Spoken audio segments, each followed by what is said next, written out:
The power of God's love is the most powerful force in the world. At pag ito ang ating nararamdaman, marami tayong bagay na mapapalampas at marami tayong mabuting magagawa. Tulad ng reklamo ng maraming tao na sila daw ay loveless. Yan ay reklamo ng marami, kahit ng may asawa. Kahit kuminsan ng may boyfriend o girlfriend, they still feel na their life is lacking in love. At yan po ang ating pag-aaral ngayon, pinamaganda natin, Surviving Lovelessness. Sino kaya dito ang bagay na bagay ang topic na ito? Kung kayo naman ay busog na busog sa love, sometimes you become very insensitive to those who are loveless. So bagay din ito kung kayo naman yung may love dyan. Dahil kuminsan nagiging insensitive tayo. At hilingin natin sa Panginoon na siya ang tunay na magbigay sa atin ng pag-ibig. Ama sa langit, salamat sapagkat kayo Diyos ang pag-ibig. Ang lahat ng uri ng pagmamahal na mabuti at maganda nagmumula sa inyo kahit nararamdaman namin sa pamamagitan ng iba't ibang instrumentong ginagamit mo. But all love comes from you. So we praise and thank you, Lord, because you're a God of love. And right now we ask you to forgive us for sometimes for our lack of love for others. Sa mga pagkukulang namin sa aming kapwa, lalo yung mga dapat naming mahalin, patawarin niyo po kami. At sa iba pa namin mga kasalanan, linisin niyo po kami. Gawin niyo kaming karapat-dapat na humingi sa inyo ng pagpapala. At nawa, Panginoon, yung pagpapalang ito, hindi lang maging amin, maipadama din namin sa iba. So, restore us, O God. Restore our strength, physical strength. Restore our emotional strength. Restore our spirit. Restore our hope, our joy, our excitement in you. And may you be our speaker. Protect us from lies and falsehood, even as we ask that you protect our loved ones from all kinds of harm, especially those who are not with us. Let your holy angels surround us and protect us from all works of evil men and evil spirits. Lord, may you smile at us and let the warmth of your love be felt by each one. We seek you confident that you hear, that you love, that you care. In the name of Jesus, your Son, our Lord and Savior. Amen. Surviving lovelessness. Lovelessness might be loosely defined as lack or absence of romance. At yun ang context natin ngayon. Hindi yung parental love, hindi yung friendly love, kundi yung romantic love. In other words, lovelessness as walang romantic partner. Ang message pa rin ay mahalaga yung love life ng mga tao at importante na pinapahalagahan natin kung ano yung mahalaga sa ating kapwa. Pag-usapan muna natin yung lovelessness type A, yung wala talaga. No? Kasi yung lovelessness type B, na pag-uusapan din natin, meron naman pero parang wala rin. No? So, ang pag-uusapan muna natin, yung talagang wala, zero. Yung walang papa, walang mama. 1 Corinthians 7:1-9, sabi ni Paul, "Now I will answer the question that you asked in your letter. You ask, is it best for people not to marry? Well, having your own husband or your wife should keep you from something immoral. I wish that all of you were like me." Paul was single, But God has given different gifts to each of us. "Here is my advice for people who have never been married and for widows. You should stay single, just as I am. But if you don't have enough self-control, then go ahead and get married. After all, it is better to marry than to burn with desire." Si Paul dito, hindi siya nagbibigay ng hard and fast doctrine. Nagbibigay siya ng isang informed opinion of a very godly person. Kasi si Paul, pag nagtuturo yan, may sinasabi siyang, itong sinasabi ko sa inyo, galing talaga to sa Diyos, ha? Meron kumisa siya sinasabi, ito galing lang to sa akin. Opinion ko lang ito. Nilelabel niya yon. This one, hindi niya nilabel. But because this kind of teaching is not supported strongly anywhere else in Scripture, we like to think that it is a godly opinion, but nevertheless still an opinion, and it cannot be made into solid doctrine. What is important to notice here, brothers and sisters, is that the people of Corinth were writing. Pagka ba nabiyuda na, dapat pa mag-asawa or not? Talaga bang dapat na kantsawan at ipagtula ka mag-asawa yung mga nasa edad na hindi pa nag-aasawa? Sabi niya, alam nyo, kung ako kayo, kung hindi rin lang kayo naglalagablab sa pagnanasa, no? At kaya nyo ng mga babuhay ng wala niyan, mabuti pa tularan nyo na lang ako, single forever. Sabi niya, pero kung wala kayong control sa buhay, single nga kayo, pero kung kanino kayo nakikiangkas, mag-asawa na lang kayo para tahimik ang buhay nyo. What we see here is that Paul survived lovelessness. Remember, lovelessness is romantic love, ha? Kasi laging yung godly love, meron lagi yan eh. Paul even recommended that singles remain so. This is not the ideal. But this is at least exemplified. Hindi ito ideal, ha? Hindi ito must. Hindi ko mo sinabi ni Paul, lahat tayo ngayon ay susikapin na natin gawin yun. Sabi niya, meron sa inyo cut out for marriage. May mga taong parang baging, hindi makakatindig ng hindi nakapulupot kung kanino. So sabi, kung baging kayo, di pumulupot kayo. Pero may mga taong pwedeng nara, mag-isa tumatayo. Sabi ganon. So kung kaya nyo yan, less complication sa buhay. No? So it is not the ideal, but at least Paul showed that it was doable. Pwede. That it was even feasible na may advantages yun. And he even recommended it in certain contexts, especially for those who can serve God much better without a romantic involvement. In other words, sacrifice ka kung talagang gusto mo, pero sinunod mo pa rin yun. Kaya nga may mga ibang religious vocation, di ba? Nagmamadre, nagaganito, hindi sila nagkakaroon ng benefit ng romantic love dahil sinasabi maglilingkod daw sa Panginoon. This is one of the applications of the religious groups sa teaching na to. Rightly or wrongly, they applied it that way. The major lesson here, brothers and sisters, is that people can survive lovelessness. People can survive romancelessness. Yun naman kasing iba, 3 linggo pa lang na walang papa, tatalo na sa tulay. Naglalakad na ng tulala, hindi na mapakali at para mapag-iiwanan na ng panahon. Yung iba naman, dahil nag-end ang kanilang relationship, abay gusto na rin magpakamatay. Marami tayo nakikitang ganyan. Kung minsan nakikita nyo may lalaki pa nando sa ibabaw nung matataas na mga sabitan ng mga billboard sa EDSA at tatalon dahil yung girlfriend niya, iniwan siya. The end of a romance is not the end of the world. Dapat malinaw yan. Kung nakahiram ka ng romance sandali at tapos nagwakas, abang una mga tupagin, magpasalamat ka sa Diyos at nakahiram ka kahit sandali. At ngayong nabawian ka na, huwag kang magtampo o magalit sa Diyos.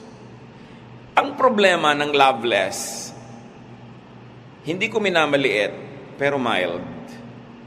Naiinip, nalulungkot, nananabik, nangungulila, diba? Pero hindi ka nagka-crisis level. Ang nagka-crisis level, yung may love and romance. Kahit kailan, hindi ka magka-crisis kung dahil lang loveless ka. Parang kulang, matabang, matamlay, pero hindi ka talaga yung halos agaw buhay. Hindi mangyayari sa yan. Ang nag-aagaw buhay, yung may kapartner talaga.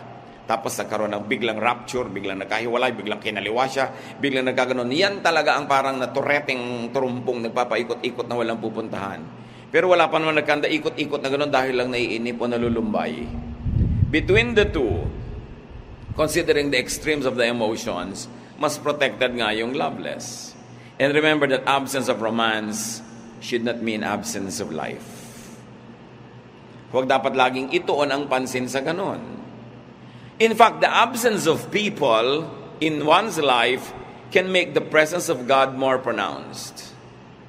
Hindi ito pa consuelo de bobo. Pero talagang pag wala ng tao dyan na nagmamahal sa'yo, lalo mong nare-rediscover ang Diyos. Marami nga pag may nagmamahal sa kanila, nakakalimot nalilibang. Nagkakaroon ng idol at idolatry. No? Pero yung talagang wala at wala na, bigla mo maalala, ay salamat, may Diyos naman nga pala. Kasi yung lovelessness nga na sinasabi natin, romance lang. But in terms of love, you cannot really be loveless because God loves you. Because God loves us. Nobody is loveless. Pwede siguro romanceless. Psalm 68, 5-6. Our God, from your sacred home, you take care of orphans and protect widows. You find families for those who are lonely.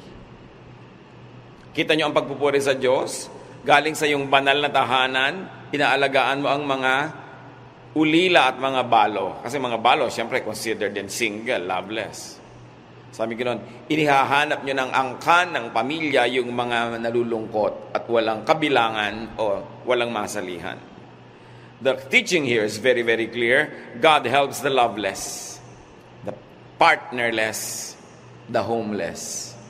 And in a very sweet way that only those who are really utterly loveless can experience, God becomes your love and partner and home. Although not in a romantic way, of course.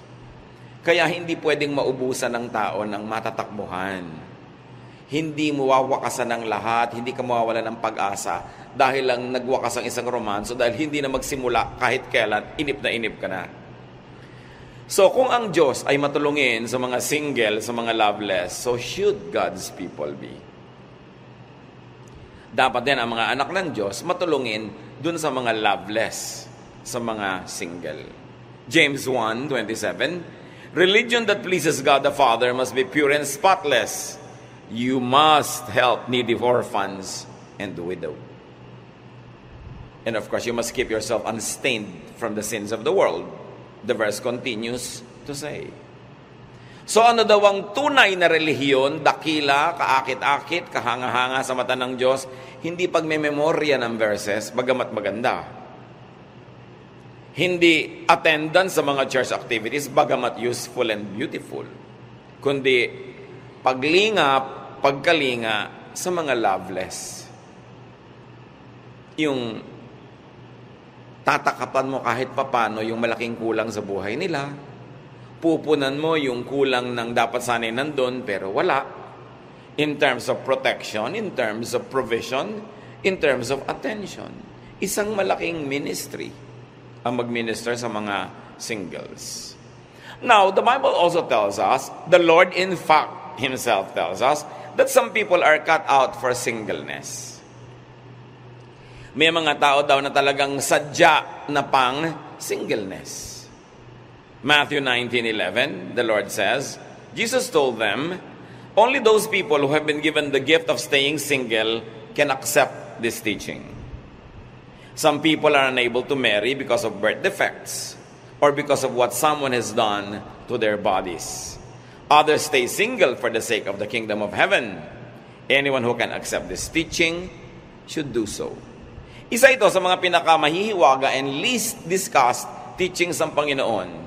Ang sinasabi dito ng Panginoon, may mga tao talaga na hindi akma, hindi bagay, hindi tugma sa pag-aasawa dahil sa mga kadahilanan na nung ipinanganak pa sila nandun na. Sabi sa verse 12, because of birth defects or because of what someone has done to their bodies. Ang tinutukoy dito yung mga eunuch. Nung araw kasi may mga lalaki na pag 9, 7 years old, kinakapon para sila ay maging tauhan ng mga reyna at mga prinsesa at hindi nila, syempre, magalaw o magka-interes sila sa mga reyna at prinsesa. They are the eunuchs. They are not capable of sexual reproduction, not even of sexual intercourse. So, sabi, something was done to their body, so definitely they will not be cut out for marriage. Pero sabi naman iba, because of birth defects. Yung iba kasi in-oversimplify nila yan, yung mga issues ng pagpapakasal. Sabi, siyempre, lalaki, babae, magpapakasal, mag-iibigan sila. What do you make of people who are born as hermaphrodites? Alam niyo mga hermaphrodites, pareho silang may sexual organ, male and female. O sisisihin niyo ba sila? Kasalanan ba nila yun? Kaya sabi ni Lord, meron naman talagang sa birth pa lang, kahit hindi sila hermaphrodites, yung composition nila hindi talaga tugma na pang marriage. So huwag niyo silang pilitin. Those who cannot accept and who do not wish this for themselves should at least let others do so. Kaya ang sabi ni Lord, no? Only those people who have been given the gift of staying single can accept this teaching. Ibig sabihin, those people who have been given the gift, the capacity, and the nature to understand how it is to remain single and not have to need marriage, only they will understand it, because those that are cut out for marriage will find it abnormal that some people are not getting married. Kasi sa kanila, the normal thing is to get married. So ang makakaintindi lang niyan, yung talagang nilikhang ganyan na rin. So, ang mahalaga ngayon sa mga taong cut out for marriage, magpasalamat ka, wala kang birth defect, wala kang birth issues, wala kang inborn issues, so you are cut out for marriage, magpasalamat ka, enjoy it, and be supportive of those who are not like you. Kasi sinasabihan ng talagang pure religion to be supportive of people who are needy or who lack things that you have in abundance. So Jesus says that some forms of and some reasons for singleness serve godly agenda. And they serve the expansion of the kingdom of heaven.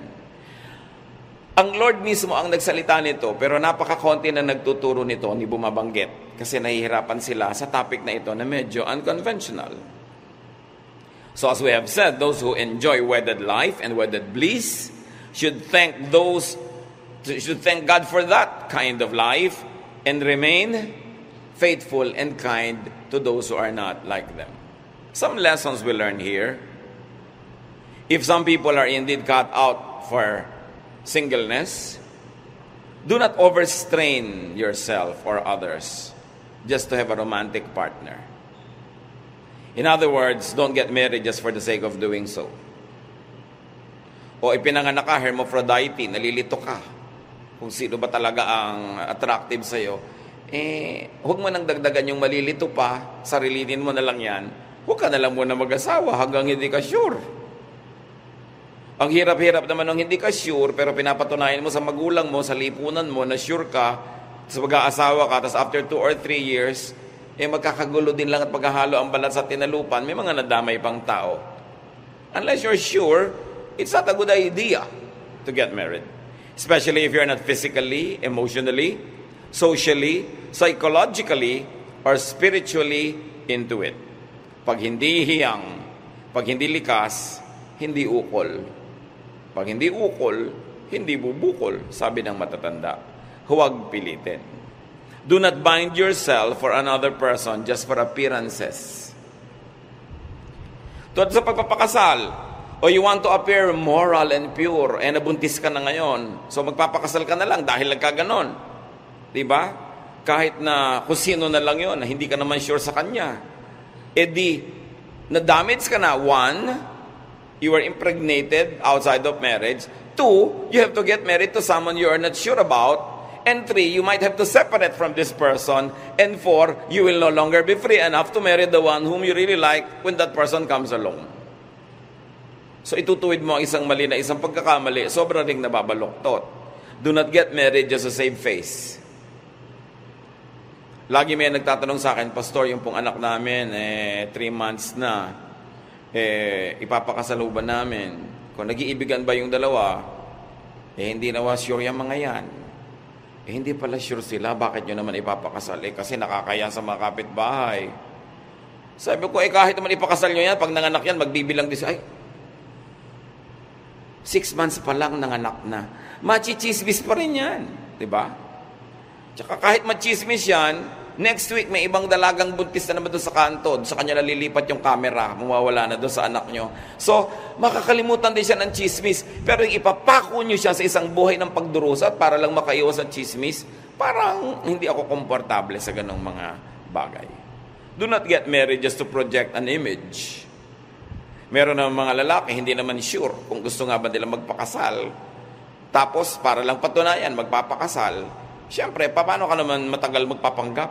Gaano ka pwede magpanggap na matagal? Diba? Habang panahon ba yun? So, lumalabas at lumalabas. Yun, totoo. Mapag-uusapan ka rin. Mabuti pa, pag-usapan ka na lang maaga kaysa sa dulo. Kasi maraming taong nasasangkot. Do not risk a lifetime just for an urgent relief. Relief from pressure. Kasi buong buhay yan nakataya. Sagrado ang buhay.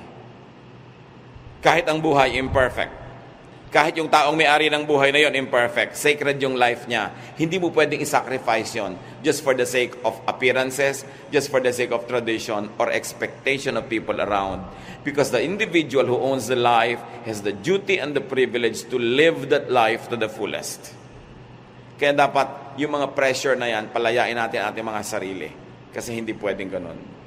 Now, do not pressure others to have a romantic partner or to get married. Lalo't hindi pa panahon. Baka naman pwedeng mangyari, kaya lang hindi pa panahon. Minsan parental or social expectation or pressure or personal denial. As we have said, do not push, especially if there are signs or hints of personality or gender orientation issues. Malaking issue yon, kaya hindi pwedeng babaliwalain. Importante na iginagalang natin kung ano yung kalagayan, especially at the moment. There's a danger of overeager or premature testimonies. Halimbawa ng mga tao. Kumisan, nagkakaroon ng mga sobra tayong expectation. Halimbawa, mayroong isang gay person na biglang naging born again, magte-testify agad, I was formerly gay and now I'm straight. No? Speak for yourself. But when people expect that from everybody, it becomes very oppressive.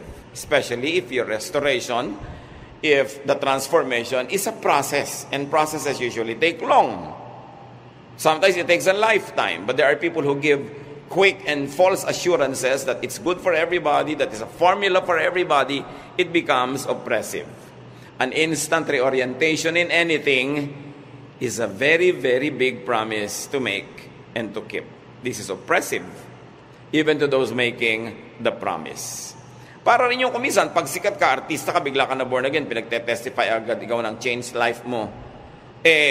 Hindi mo na-sustain. After 3 months, na-fall ka, nalagay sa dyaryo, yung the same tao na hallelujah, hallelujah, nung nagte-testify ka, will now condemn you. Mahirap yung testimony business, kaya hindi tayo mahilig magpa-testify. Yung nagte-testify na papako. The weather is not the same every day. Your spirituality, the conditions around you might be very conducive now for a very high level of spirituality, but you don't know if that's the same 3 months from now. We are as good as our last victories and failures. Kaya mahirap yung ipinapako ang mga expectation. No? Kailangan hindi lagi na lang nagsasalita ang tao at generalize para sa lahat yung personal niyang karanasan. Now, do not make the partner less uncomfortable or out of place. Sa mga social situations, yung mga taklesang kamag-anak, tuwing may kasalan na lang, tatanungin yung old maid, ikaw kailan? Akala, lalo kung yung tao, gustong-gusto niya magkaroon ng asawa, pinaparusahan mo siya. Diba? Gusto ko nga nasaan? Bigyan niyo ako, nasaan? Diba? Ikaw kailan? Mga tao kasi mahilig magsalita ng may mag-asawang hindi magkaanak ng 3 taon na laging, kailan kayo makakabuo? Hindi ba gusto mo siyang ilibing ng buhay? Kung merong gusto makabuo yung mag-asawa, bakit nakikialam yung mga tao laging, kayo, baka naman di kayo marunong, bla bla bla. Yung mga nonsense na mga walang katutura, mga salita ng mga tao. Lalong nagpapahirap ng loob sa mga nahihirapan na nga. We should be sensitive. Kung gusto ng taong mag-asawa, haharurot yan. Kayo iba, 13 pa lang, nag-aasawa na Gustong-gusto. 17. Ngayon, kung 45 na, hindi pa, huwag mong pakialaman. Baka ayaw. O baka wala lang sa mood. O baka walang nanliligaw. Anong gagawin mo sa kanya? Kaya dapat hindi pinagtatatanong yan. Gawin nyo yan na isang covenant sa inyong pamilya. Walang tanungan, kailan ka? Diba? Yung mga magulang habang bata, huwag kayo magpapaligaw. Tapos pero pag above 30 na, naiinip na, pinaparipa na, may kasama ng plancha at mga kaldero. Mabili na lang ang anak.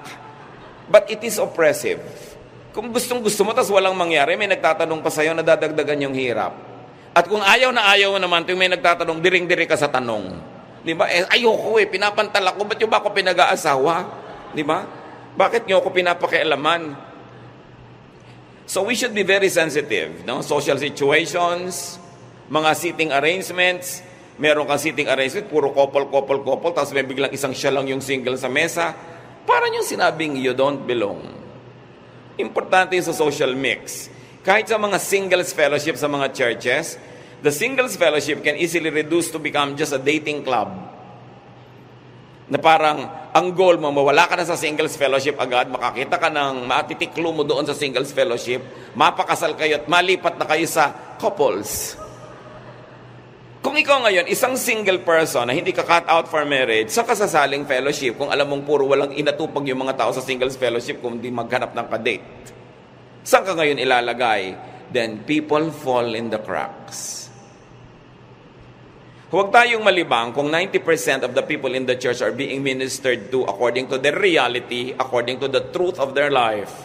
Kung may 10% na hindi nami-ministeran. Yung mga women halimbawa na unmarried, tapos napipilitang sumama sa women's fellowship, tapos ang mga topic tungkol sa mga husband and wife relationship, blah blah blah, anong gagawin nila? Diba? These people fall in the cracks. And you must notice that the attention of the Lord Jesus was not on the majority who are happy and normal, but to those who fall in the cracks, the outsiders, the lepers, the sinners, the tax collectors, the outcasts, yung mga walang description, yung mga hindi kasali, yung mga puwera, yun ang inipon niya at yun ang kanyang labis na minahal. Dapat ganun din ang gawin ng church at ng mga church people. You don't always just minister to the loud majority, but you listen to those who are voiceless. Because centuries, sometimes, of tradition and centuries of neglect and centuries of minimalization have taught them to be just silent. Kailangan sensitive ka doon. This is the spirit of Jesus Christ. Sensitive sa mga puwera, sa mga hindi kasali, sa mga kawawa, sa mga hindi maintindihan. So, kahit sa mga church fellowships, sensitive dapat sa ganon. And say no evil. Ano yung mga say no evil nga? Yung sinasabi natin, o kailan ka? O ikaw, kailan naman? Mga ganyang mga tanong. Magtanong kayo ng iba. Sa pa pinakulay ang buhok mo? Diba? Sa ka nakabili ng magandang lote? Marami namang naitatanong sa buhay. No? Pero yung ganong tanong talaga, napaka-unkind. Stop asking. In fact, do not even ask. And do not be over-solicitous. O ikaw, ito kawawa naman ito. Wala naman itong kasiping sa mga malalamig na gabi. Padala mo ng unan. Diba? Ay, anong magagawa mo? Walang katuturan yon. Stop criminalizing singleness and aloneness. Isa pa dito na laging mga tampulan ng biro, mga byuda. You know, next, more difficult to being single all along is to have had a husband or a wife and then maging widow or widower. Lagi nila ikaw tampulan din ng mga biro, no? At yung mga dirty old men, walang ginawa kundi kindat-kindatan ng mga byuda. Yung parang akala mo laging lahat ng byuda ay marupok. Lahat ng byuda ay talagang hinihintay lang matisod sila at sasama na. Maraming lalaki ganun ang attitude sa mga byuda. Napaka-condescending. We must be sensitive and respect widows, no? Kasi kung gusto naman nilang ilagay yung place nila, sarili nila in the market, they can and they will. You don't need to push or pull them. Total free naman sila legally and morally. O kaya overly strict tayo sa byuda. Yung mga anak, naku, hindi na namin pagpapayagang mag-asawa si mami na nabiyuda. 37 pa lang mga anak, yung nanay nyo. 42. Sana man lang 97, baka pwede na, sige. Pero kahit mga 97 at gusto niya, bakit nyo pipigilin? Selfish sa mga anak. Sasabihin, ibibigay ni mama yung mga kabuhayan namin sa mga papangasawa niya. Kakamutin nyo ba naman yung bakokang niya kung kumakate? Di ba? Aabutan nyo ba siya ng kape? Masusuyo-suyo ba kayo? Hindi naman. Mano naman pamanahan din yung masasandal-sandalan niya na si Bogart. Di ba? Kung yun na nagpapasaya sa kanya, mapapasaya nyo ba yung nanay nyo? Samantalang pag-uuwi na kayo, may mga asawa kayo, anak, kanya-kanyang buhay yung nanay nyo, tapos pinagdadamutan ninyo ang lumigaya. Di ba? Kasi gusto nyo, kayo ang magmana nung mamanahin. Kaya selfish ko minsan. Sabihin, si mami naman parang nasisira yung wisdom niya sa kanyang romance. Lahat naman talaga nai-inlove, nagagagan ng konti, di ba? So, hindi ka naman pwedeng sobrang talino, tapos may in-love ka. Yung mga sobrang talino, hindi yan nai-inlove. So, you allow people because people have needs. And once again, it's related to the sacredness of life. This woman, even though she might have eternal life in the presence of Abraham, has only one life here on earth. And if she didn't live it to the full, if she didn't have all the happiness that's available to that life, kulang at nalugi siya doon. Mahalaga igalang natin yon from the point of view of the person who has the life that must be lived. So do not prey on vulnerable widows or lonely singles. Huwag pansamantalahan yan. May iba pang ang pagsasamantala sa widow na ginagawa ng mga religious people nung araw, kinriticize ang Panginoon. Mark 12:40, but they cheat widows out of their homes and pray long prayers just to show off. They will be punished most of all. Ito yung mga religious people na kinukumbinsi yung mga biyudang i-donate ang minana nila sa church. Sabi, padasal-dasal pa sila makakaba, ang intention lang naman nila ay makuha yung mga naiwang kayamanan doon sa biyuda. Sabi, grabe ang punishment sa mga ganyan, mga nagsasamantala. Now, do not cause singleness or widowhood by wrecking homes. Kanina, pinag-uusapan lang natin how to be kind to the single and to the widow. This time, huwag kayo ang maging cause na may naging single tuloy, dating married, kasi naagaw nyo yung partner niya. Do not create a gap between a husband and a wife to the point that one of them becomes yours and the other one becomes a single again. Hebrews 13:4, have respect for marriage. Always be faithful to your partner, because God will punish anyone who is immoral or unfaithful in marriage. Respect someone's marriage. Huwag na huwag kayong magiging dahilan para yung mag-asawa magkahiwalay. Huwag na huwag mang-agaw. Kung gusto ng Diyos na magka-partner kayo, napakarami pang single na tao. May 6 na bilyong tao sa planeta. Hindi nyo kailangan mang-agaw ng may ka-partner na. Akala nyo lang wala na kayo matatagpo ang ganun. Marami nun. At kahit wala, edi pasensya kayo kasi may nauna na. Kailangan iginagalang natin yung marriage sa mga tao.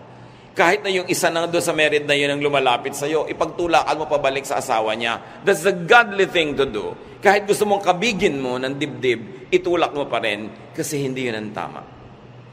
Maunawain ka sa nagkakamali, maunawain ka sa mga those people who fall in the cracks, maunawain ka doon sa mga hindi normal, pero huwag ikaw ang pagsisimulan ng gulo.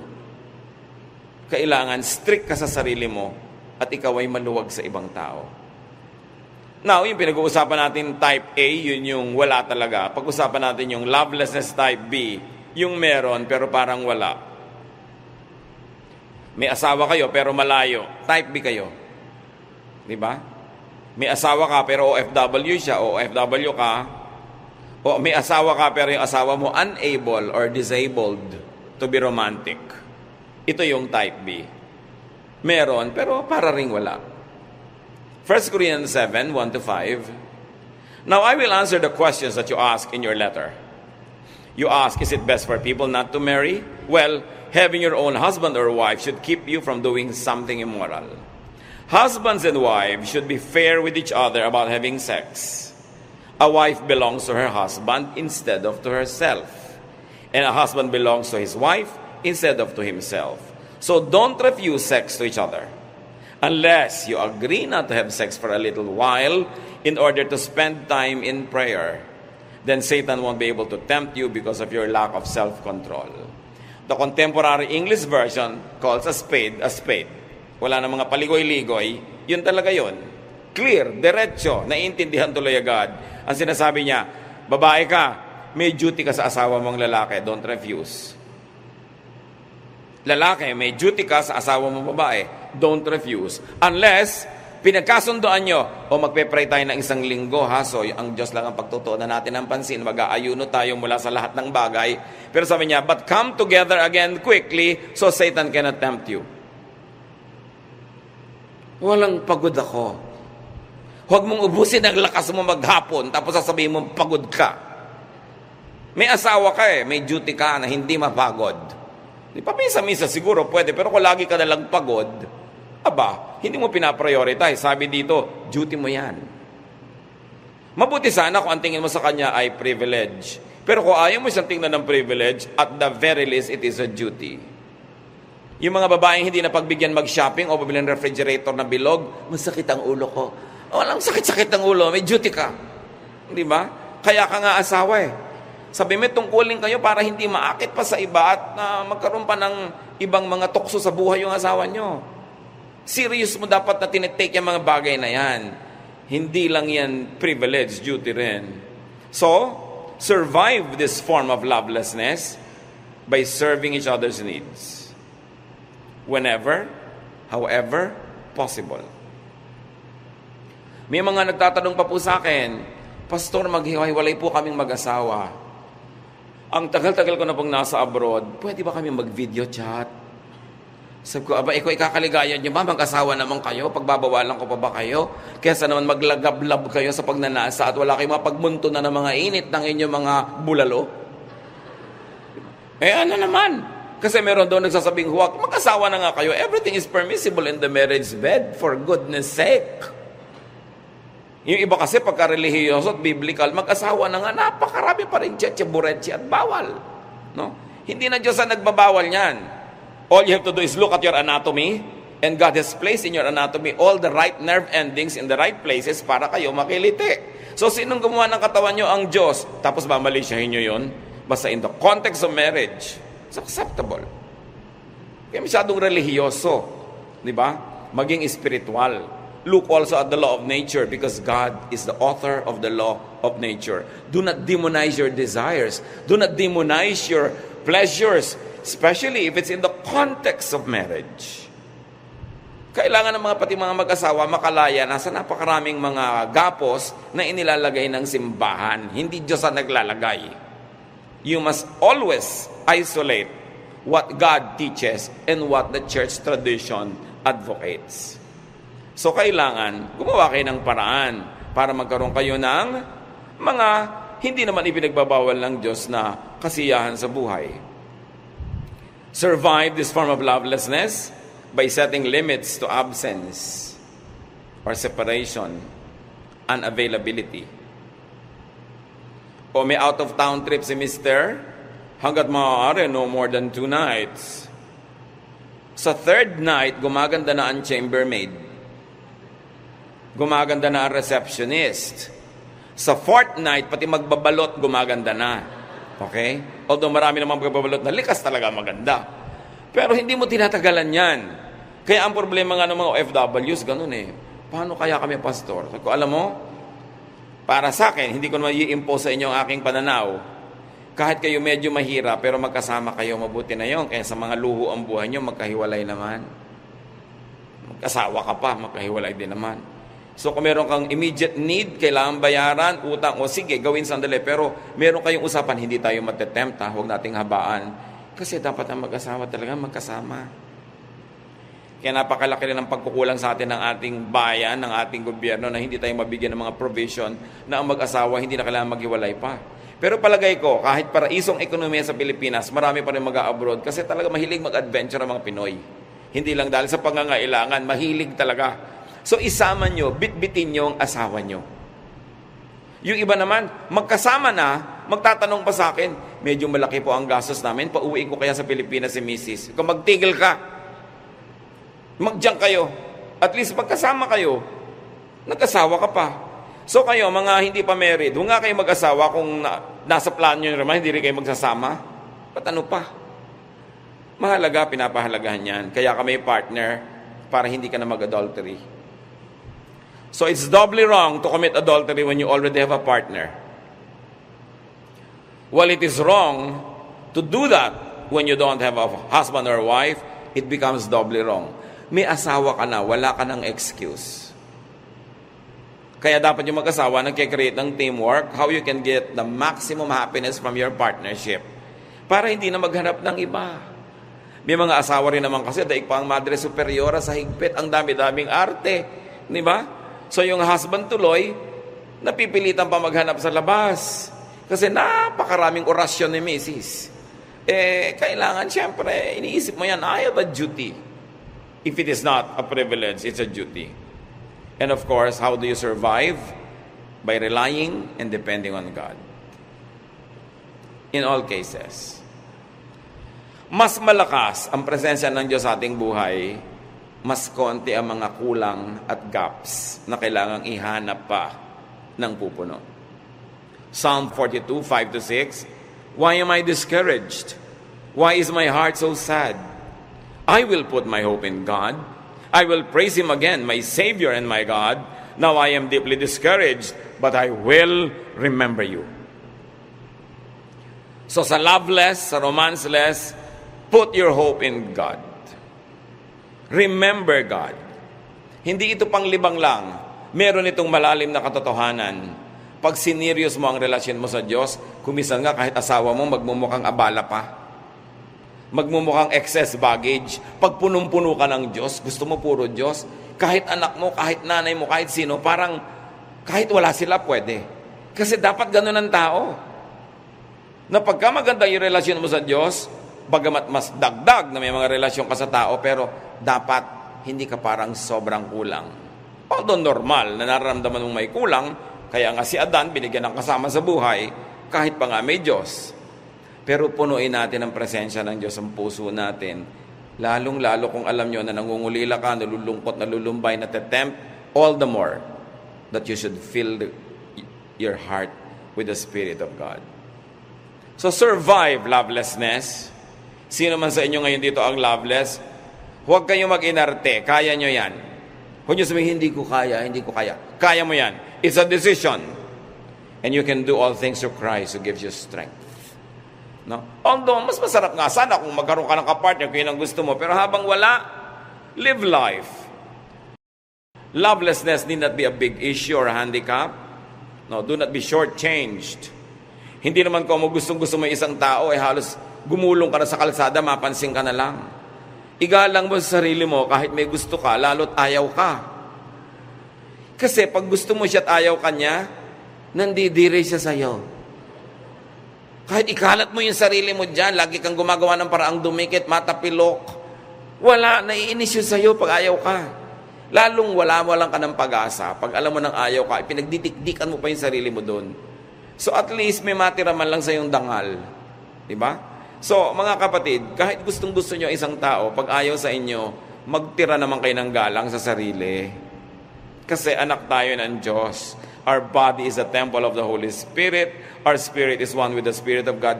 Hindi bagay na nare-reject tayo dahil sobra tayong garapal kung lumapit. Lalaki ka o babae, konting pino, konting pagtitimpi. Kasi kung gusto ka ng tao, lumulukso yung dugo niya. Hindi mo siya kailangan akit-akitin. Siya mismo ang lalapit sa'yo. Kaya haba kang parang mais na gusto mong tukain ka ng manok, di ba mas masakit kung hindi ka pa nga tinuka, nakakalat ka na? So kailangan igalang mo yung sarili mo. Dahil yun ang gusto ng Diyos, be dignified. Kasi meron naman talagang obvious na obvious. No? Parang bulating na mimilipit na kinakagat ng 7 langgam. Tuwing nandito yung crush niya. Crush! 37 anyos ka na. Crush! Ibagay-bagay mo naman yung arte mo sa iyong edad. Diba? So, importante, siguro magbigay ka lang ng konting pahiwatig ng presence mo, pero huwag mong masyadong i-hard sell lang yung sarili. Lalaki ka man o babae. Kasi, mas nagpapakababa ka, lalong nawawalan ka ng pag-asa na magustuhan. Importante. And then get on with life. Get alive. Because you have romance, get alive in spite of not having romance. Now, kung kayo naman yung punong-puno ng pag-ibig, sabi nyo, hindi naman para sa akin yung topic, but you're still part of the solution. Because sometimes, sa inyong pagiging puno, nagiging insensitive ka tuloy. Tinitake mo for granted yung nararamdaman ng mga taong walang kapartner. Thank God that you have romance. Thank God that you have a romantic life. But be kind to those who don't. Like Jesus, be understanding, be nourishing, be accepting, and be supportive. Help the loveless survive. Yan ang ministry mo. Pasalamat mo sa Diyos na ikaw ay may love, tinutulungan naman yung wala. So kung minsan gumagawa ka ng mga event, halimbawa alam mo, Noche Buena, marami kayong mga kamag-anak na mga single, walang mga pamilya, pwede ka naman mag-invite, o sige, marami kayo. Hahaluan mo rin ang ibang mga married people para hindi naman mukhang pang kanila lang yun. In other words, you invent events so that they could be part of your family. Nourishing. Ganyan yung sila, Priscilla and Aquila kay Paul. Paul was single. Si Priscilla and Aquila, walang ginawa kundi invitein sa bahay nila si Paul. Pakainin, suportahan, samahan sa lahat ng lakad. Ministry nila. Alam niyo, si Paul ang daming nagawa kasi may Priscilla and Aquila. Kasi may couple, usual, normal couple, that supported this unusual, over-aged, single worker called Paul. Marami siyang nagawa dahil may mga nag-support sa kanya. So, pasalamat tayo kung hindi tayo nangangailangan ng support, then let's be the ones to give it.